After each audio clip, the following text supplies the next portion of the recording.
Dadka qaar ayaa iska cabsada marka ay keligood guriga joogaan, gaar ahaan waqtiga habeenkii ah oo ay wax isu sawiraan. Laakiin dadka qaar ayaa si dhab ah ama si xaqiiqo ah ay ugu yimaadaan waxyaabo ku sababa inay cabsadaan ama ay aad waxyaabaha qaar ula yaabaan.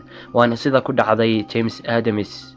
Ninka aynu maanta soo qaadanayno muuqaalkiisan ayaa marar badan gurigiisa waxyaabo aad ula yaab badan ka sheegtay, laakiin markan waxaa suurto gashay inay kaamiradiisu duubto wax aad ula yaab badan.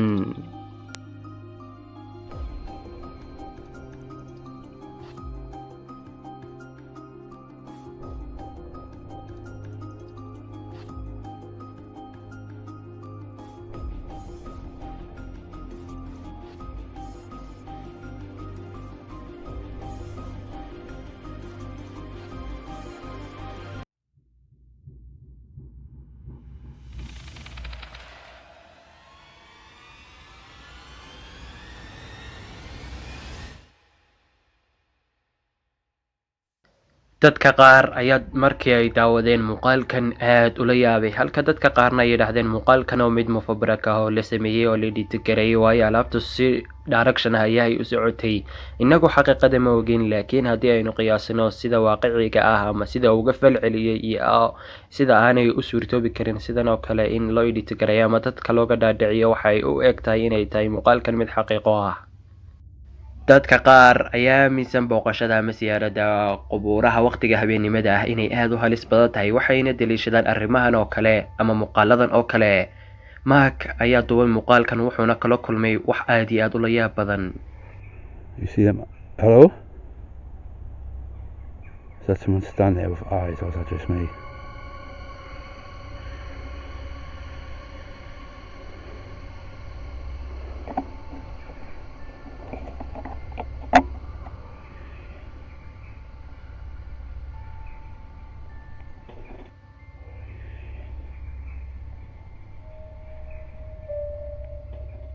Haddii aad daawatid muuqaalka mar labaad, waxaad arkaysaa jasad soo eegaya dhinaca Mark, marar badanna soo fiirinaya dhinaciisa, laakiin si naxdin leh ayaa uu isu qariyay markiiba. Hadda ka hor waxaan arkay muuqaal nin kula kulmay qubuurta dhexdooda qof dhex fadhida waqti habeenimo ah oo dambe, aad ayaana ula yaabay, waxaana laga yaabaa inaan soo gudbiyeyba. Do you need help?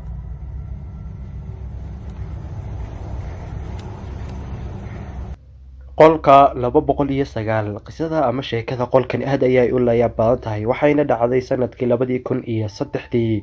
Shaqaale hoosaadka hoteelkan ayaa waxay ku sheegeen qolkan inay ka maqlaan codad iyo jabaqyo kala duwan, laakiin marka ay galaan aysan cidna joogin, qolkanna aysan cidna deganin. Laakiin maamulka hoteelkan ayaa markan waxay u direen John si uu u soo baaro bal codka waqtigan ka baxaya qolka 209. John, do you copy?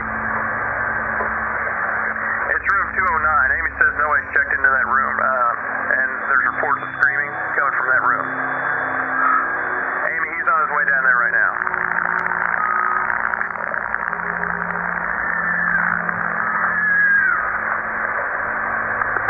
What's going on, John?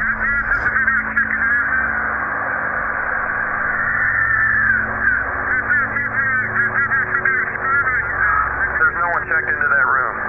There should be nobody in there. Wait 1 second, John. Amy, are you there? Yeah, John says he hears the screaming coming from that room. And I hear it too. But we're sure that no one's checked into that room. Correct? John, just wait. We're gonna get a hold of the police, so. Maamulka hoteelku waxay u direen John, bal ka waran dareenka John isagoon wax fikra ka haysan wax ka dhex dhacaya qolka dhexdiisa. Make sure, see what's going on. Wait 1.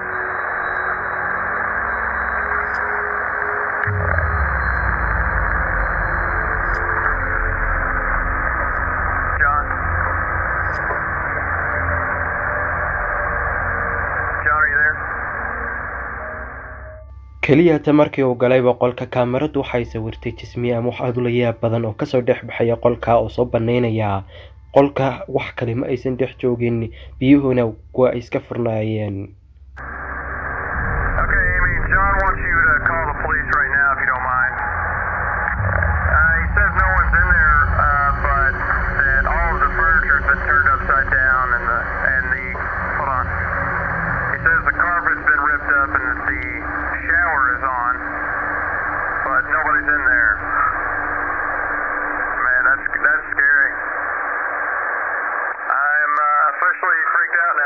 inkasta oo waqti badan kasoo wareegay muuqaalkanna waqti hore la duubay, laakiin muranka iyo dooda ka tagna aad ayaa ay usii kordhaysay sanadba sanadka ka dambeysa arrinta ka dhacaysa hoteelkan, gaar ahaan qolkan 209.